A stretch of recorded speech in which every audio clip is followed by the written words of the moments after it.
মুখ্যমন্ত্রীর মাথা ভাটা নিয়ে সরাসরি মুখ্যমন্ত্রীর প্রিয় রাজীব কুমারের দিকেই আঙুল তুললেন বিজেপি প্রার্থী হিরণ চ্যাটার্জি। বললেন যে সৎ মুখ্যমন্ত্রীকে নিরাপত্তা দিতে পারেননি ডিজি। এদিন মুখ্যমন্ত্রীকে মা বলে সম্বোধন করলেন বিজেপি প্রার্থী হিরণ চ্যাটার্জি।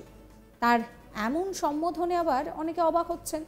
মঙ্গলবার দুপুরে ডেবরার নির্বাচনী কার্যালয়ের উদ্বোধন করেন হিরণ চট্টোপাধ্যায়। পার্টি অফিসের ভেতর থেকে কেক কেটে জেলা সভাপতি তন্ময় দাসের জন্মদিনও পালন করেন তিনি। এরপরে সংবাদ মাধ্যমের মুখোমুখি হয়ে চাঞ্চল্যকর দাবি করেন হিরণ। এদিন হিরণ বলেন যে সৎ মুখ্যমন্ত্রীকে নিরাপত্তা দিতে পারেনি রাজ্য পুলিশের ডিজি এবং তার বাহিনী। মুখ্যমন্ত্রীর দুর্ঘটনার নেপথ্যে ডিজির কোনো চক্রান্ত আছে বলেও দাবি করেন ঘাটাল লোকসভা কেন্দ্রের বিজেপি প্রার্থী। এদিন মুখ্যমন্ত্রীকে মা বলে সম্বোধন করেন হিরণ চ্যাটার্জি। এদিন হিরণকে ডিজি পদে রদবদল করা নিয়ে প্রশ্ন করা হয়। তারপরই মুখ্যমন্ত্রীকে মা বলে সম্বোধন করে কটাক্ষ করলেন ঘাটাল লোকসভা কেন্দ্রের বিজেপি প্রার্থী তথা বিধায়ক হিরণ চট্টোপাধ্যায়। মুখ্যমন্ত্রীর আঘাত লাগার নেপথ্যে প্রাক্তন ডিজি রাজীব কুমারকে সন্দেহের তালিকার বাইরে রাখছেন না তিনি। ডিজির পদ থেকে রাজীব কুমারকে সরিয়ে এই মুহূর্তে দাঁড়িয়ে কিন্তু নতুন যে ডিজি সেই ডিজি নিয়োগ করা হয়েছে। 24 ঘন্টার ব্যবধানে ডিজি পরিবর্তন করা হয়েছে। আর এই পুরো প্রসঙ্গে কিন্তু রাজীব কুমারের দিকেই আঙুল তুলছেন হিরণ।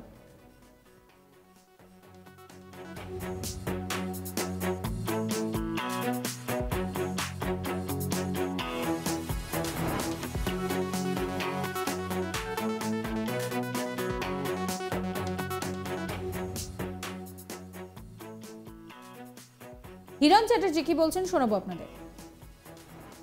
না, আমি ওই অঞ্চলে গেছি। তো আমি যখন ওই অঞ্চলে সম্ভবত জানুয়ারি মাসে গিয়েছিলাম, তো জানুয়ারি মাসে মাননীয় জেলা সভাপতি আমাকে ওখানে পাঠিয়েছিলেন। হ্যাঁ, জানুয়ারি 6 তারিখে আমি গিয়েছিলাম ওখানে। তো সেখানে যাওয়ার মতো তো রাস্তা নেই। আমার কোনো রকমে গাড়িটা আমি জানি না ভগবানের কিভাবে গাড়িটা নিয়ে ঢুকেছিলাম। সে মাটির এরকম উঁচু নিচু রাস্তার জমির ওপর দিয়ে যেতে হচ্ছে। আমার গাড়ি তো সেদিনকে অনেক ক্ষতি হয়েছিল, গাড়ি ঘোরানোর জায়গা নেই। তো সেখানে রাস্তা তো দূরের কথা, জমির উপর দিয়ে মানুষকে হেঁটে যেতে হয়। মানুষ কি করবে এরপর? 10 বছর ধরে কোনো উন্নয়ন নেই, কিচ্ছু নেই, তো মানুষ তো বয়কট করবেই। তাদেরকে আমরা যাব, মাননীয় জেলা সভাপতি যাবেন, আমরা যাব।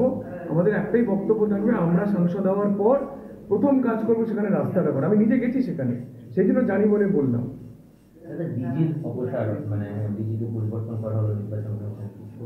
দেখুন, তার মধ্যে কেস চলছে।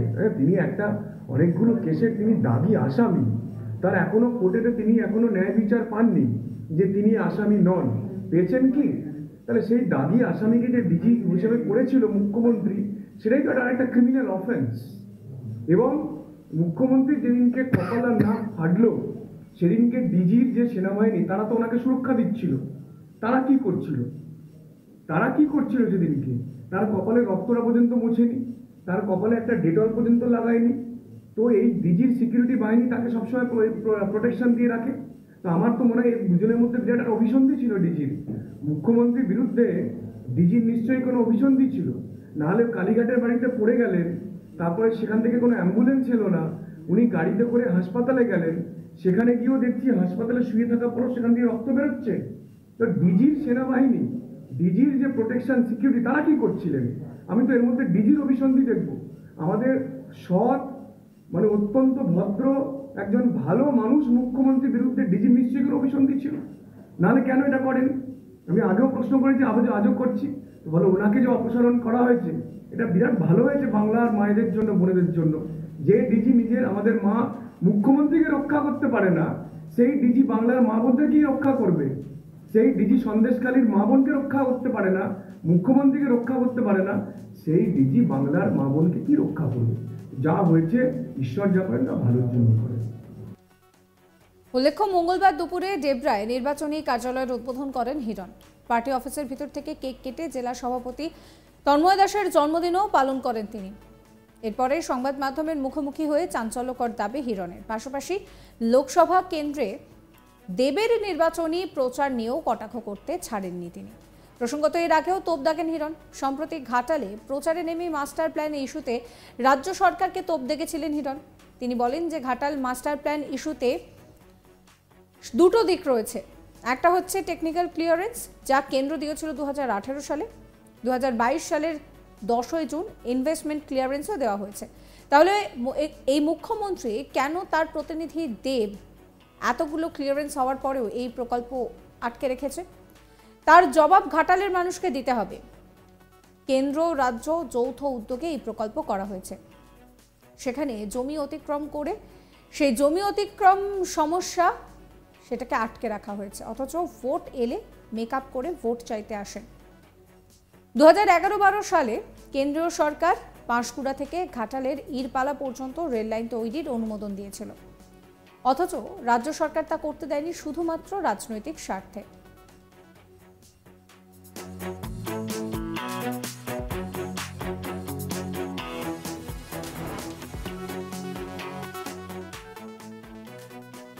কি বলছেন হিরণ, শুনুন। প্রথম কথা বলি, আপনি যে অ্যাডমিনিস্ট্রেটিভ মিটিং এর কথা বললেন, সেটা কাদেরকে নিয়ে করছেন? কারণ কোথায় করছেন? এই পশ্চিম মেদিনীপুরে করছেন তো, তাই তো? হ্যাঁ কি না? সেখানকার আমি তো বিধায়ক, আমাকে ডেকেছেন ওখানে।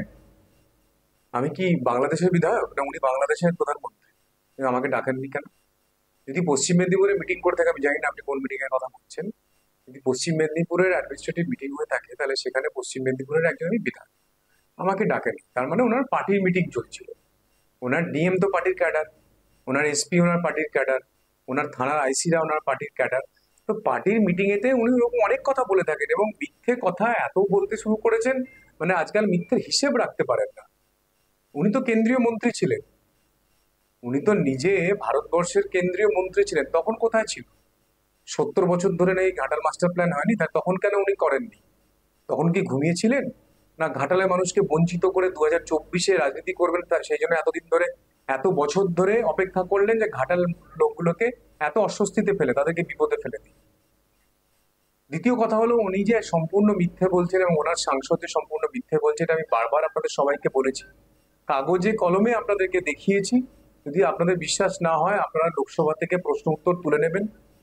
মাননীয় সাংসদ এখানকার দেববাবু, তিনি গত 10 বছরের সাংসদ।